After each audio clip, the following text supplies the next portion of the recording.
नमस्कार, आप देख रहे हैं हल्ला बोल टीवी और मैं हूं वेदिका आपके साथ। तेजस्वी यादव के आवास पर महागठबंधन के तमाम बड़े नेता पहुंच चुके हैं।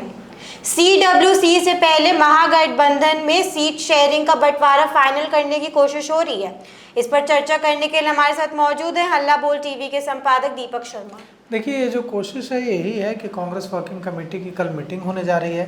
इससे पहले आज तेजस्वी यादव ने अपने एक पोलो रोड स्थित जो उनका आवास है, नेता प्रतिपक्ष का जो आवास होता है, उस आवास में महागठबंधन के तमाम नेताओं की मीटिंग बुला ली है। और इस मीटिंग में महागठबंधन के तमाम बड़े नेता पहुंच गए हैं। आरजेडी के राज्यसभा सांसद संजय यादव पहुंच गए हैं।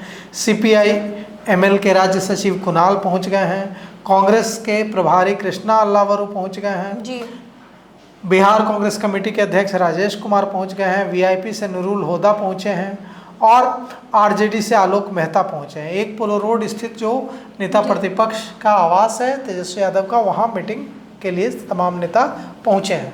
और यह कहा जा रहा है कि कांग्रेस वर्किंग कमेटी की मीटिंग कल है पटना में, पटना के 24 सितंबर को है कांग्रेस मुख्यालय सदाकत आश्रम में। तो इस मीटिंग में से पहले कोशिश है कि एक सीटों के बंटवारे पर सहमति बन जाए। यह कांग्रेस की जो रणनीति है उसकी सफलता भी है कि अब तेजस्वी यादव को लग रहा है कि कांग्रेस वर्किंग कमेटी की मीटिंग से पहले एक बन जाए, एक बेस बन जाए, एक बन जाए खाका, बिल्कुल एक खाका बन जाए तो ज़्यादा उचित होगा।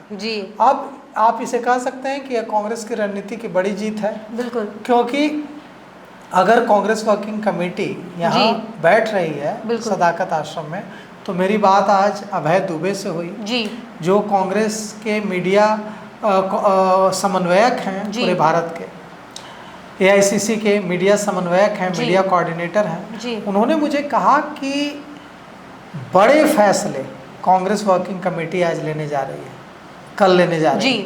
कल जो 10 बजे से 4 बजे तक कांग्रेस वर्किंग कमेटी की सदाकत आश्रम में जो मीटिंग होने जा रही है उसमें बड़े फैसले होने जा रहे हैं।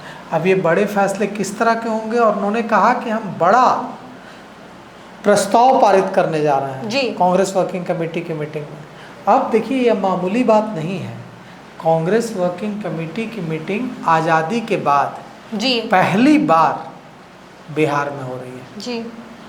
जब डॉक्टर श्री कृष्ण सिंह यहाँ के मुख्यमंत्री, बिहार के मुख्यमंत्री हुआ करते थे, कांग्रेस बिहार की सत्ता में लगातार काबिज थी, तब भी CWC की मीटिंग नहीं हुई बिहार में। और आज़ादी के बाद पहली बार कल कांग्रेस वर्किंग कमेटी की जो मीटिंग हो रही है उसका दबाव तेजस्वी यादव पर भी है, बिल्कुल।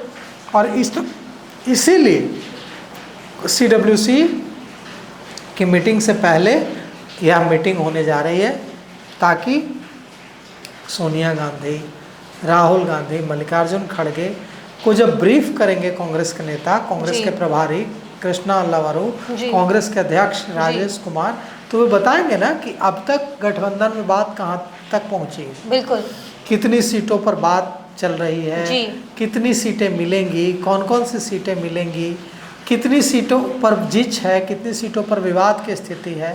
ये सारा हिसाब किताब तो राष्ट्रीय अध्यक्ष और लोकसभा में नेता, राष्ट्रीय अध्यक्ष मल्लिकार्जुन खड़गे और लोकसभा में नेता प्रतिपक्ष राहुल गांधी देखना चाहेंगे, सोनिया गांधी भी देखना चाह सकती हैं। तो ऐसे में निश्चित रूप से इस मीटिंग का, जो मीटिंग आज अभी इस वक्त हो रही है तेजस्वी यादव के नेता प्रतिपक्ष के एक पोलो रोड स्थित आवास पर, इस मीटिंग का सीधा सीधा कनेक्शन कल जो सदाकत आश्रम में होने जा रही मीटिंग है कांग्रेस वर्किंग कमेटी की, CWC की, उसका सीधा कनेक्शन है दोनों का।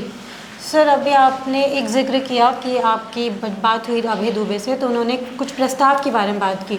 इस प्रस्ताव के बारे में कोई जानकारी दे पाएंगे? इस प्रस्ताव के बारे में उन्होंने यह तो नहीं बताया कि यह प्रस्ताव क्या होगा, वो बता भी नहीं सकते हैं। बिल्कुल।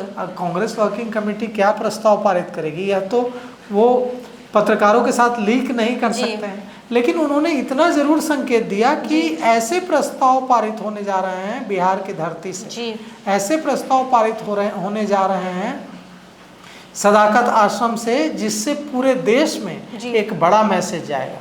अब देखिए कल की ही बात है, कल शाम तक पता चल जाएगा कि कांग्रेस वर्किंग कमेटी क्या प्रस्ताव पारित करती है। सर हाल ही में तेजस्वी यादव के ऊपर एक केस फाइल हुआ है AIMIM की तरफ। दरअसल AIMIM की ओर से एक FIR की गई है तेजस्वी यादव पर। AIMIM के नेता हैं सहंसा जी। सहंसा का आरोप है कि ये लोग तेजस्वी यादव के पास गए थे जी और इनकी यह मांग लेकर गए थे कि असदुद्दीन ओवैसी जो हैदराबाद के सांसद हैं, उनकी पार्टी है AIMIM जी, तो उनकी यह मांग लेकर गए थे कि AIMIM को भी महागठबंधन में शामिल किया जाए जी। लेकिन आरोप है सहंसा का, जो असदुद्दीन ओवैसी की पार्टी AIMIM के नेता हैं, कि सुरक्षा कर्मियों ने उनके साथ मारपीट की, उनको सड़क पर घसीटा और उनके पैर पर गाड़ी चढ़ा दी जी, और उनकी जान मारने की भी कोशिश की गई। तो यह जो दरभंगा का मामला है, यह दरभंगा के बिरौल थाना में AIMIM के नेता हैं अख्तर सहंसा जी। इन्होंने तेजस्वी यादव के खिलाफ आवेदन दिया है कि गाड़ी चढ़ाकर इनकी हत्या करने की कोशिश की गई और उन्होंने प्राथमिकी दर्ज करने को कहा है। अब इस मामले में पुलिस अपनी कार्रवाई कर रही है। आवेदन में तेजस्वी यादव के साथ साथ राजद के जो दरभंगा के स्थानीय नेता हैं अली अशरफ फातमी, इन पर भी आरोप लगाया गया है कि, और यह भी कहा गया है कि घटना के बाद से एक तो उनके पैर पर गाड़ी चढ़ा दी गई, उनके साथ मारपीट की गई और दूसरी तरफ उन्हें लगातार धमकी दी जा रही है और कहा जा रहा है कि तुम्हें जान से मार देंगे। सांसा ने एक आरोप लगाया है कि 19 सितंबर को तेजस्वी यादव की बिहार अधिकार यात्रा के दौरान तेजस्वी यादव दरभंगा के बिरौल आए थे और वहाँ जब वे आए तो AIMIM के कार्यकर्ता वहाँ पहुँचे, सहंसा भी वहाँ पहुँचे और इन लोगों ने मांग की कि महागठबंधन में AIMIM को शामिल किया जाना चाहिए। लेकिन उनका आरोप है कि तेजस्वी यादव के सुरक्षा कर्मियों ने उनकी अनदेखी की और अपने तेजस्वी यादव ने अनदेखी की और अपने सुरक्षा कर्मियों से मारपीट कराया, जिससे उनका पैर टूट गया। अब सवाल ये उठता है कि एक और खबर आ रही है जी। खबर यह आ रही है कि तेजस्वी के कार्यक्रम में रोहिणी आचार्य जिंदाबाद के नारे लगाए गए जी। अब रोहिणी आचार्य बहुत नाराज हैं और रोहिणी आचार्य ऐसी खबर है कि वे भारत में है भी नहीं, वे विदेश चली गई हैं और उन्होंने पहले अपना माइक्रो ब्लॉगिंग साइट पर जो उनका X का जो अकाउंट है उसको प्राइवेट किया, बाद में उसको पब्लिक किया, लेकिन अपने पिता राजद सुप्रीमो लालू प्रसाद यादव, अपने छोटे भाई तेजस्वी यादव और राष्ट्रीय जनता दल को अनफॉलो कर दिया जी। इतना ही नहीं, उन्होंने कई ट्वीट भी किए जिसमें उन्होंने लिखा कि मेरी इच्छा किसी तरह के पद की नहीं है और मेरे खिलाफ जानबूझकर कुछ लोग अफवाह फैलाने की कोशिश कर रहे हैं और साजिश रचने की कोशिश कर रहे हैं। मुझे कोई पद नहीं चाहिए, मेरी कोई राजनीतिक महत्वाकांक्षा नहीं है, मेरी कोई न किसी को चुनाव लड़ाने की इच्छा है न चुनाव लड़ने की इच्छा है, मेरा आत्मसम्मान सर्वोपरि है। अब तेजस्वी, इसके बाद तेजस्वी यादव की सभा में रोहिणी आचार्य जिंदाबाद के नारे लग रहे हैं। तेजस्वी यादव के बड़े भाई तेज प्रताप यादव ने कहा कि जो मेरी बहन रोहिणी दी पर आरोप लगाएगा, जो उनका दिल दुखाएगा, उसके ऊपर मैं सुदर्शन चक्र चला दूँगा। अब देखिए लालू प्रसाद यादव के परिवार में बहुत ज़्यादा कन्फ्लिक्ट, बहुत ज़्यादा लड़ाई मची हुई है, अंतरकला मची हुई है। कहा जा रहा है कि सांसद मीसा भारती जो लालू प्रसाद यादव की सबसे बड़ी संतान है, वे भी खुश नहीं हैं, रोहिणी आचार्य भी खुश नहीं है और तेज प्रताप तो पहले ही पार्टी से अलग किए जा चुके हैं, परिवार से अलग किए जा चुके हैं और उन्होंने कहा है कि मैं गीता की कसम खाता हूँ, श्रीमद् भागवत गीता की कसम खाता हूँ, भगवान श्री कृष्ण की कसम खाता हूँ कि अब लौट कर कभी भी RJD में नहीं जाऊँगा। जनशक्ति जनता दल ही मेरी पार्टी है और यही पार्टी मेरी इस बार बिहार विधानसभा चुनाव लड़ेगी। तो अब सवाल उठता है कि जनशक्ति जनता दल के बैनर तले उन्होंने लड़ने का फैसला ले लिया है और यह इशारा भी दे दिया है कि अगर बहनें हमारे साथ आती हैं तो उनका स्वागत है।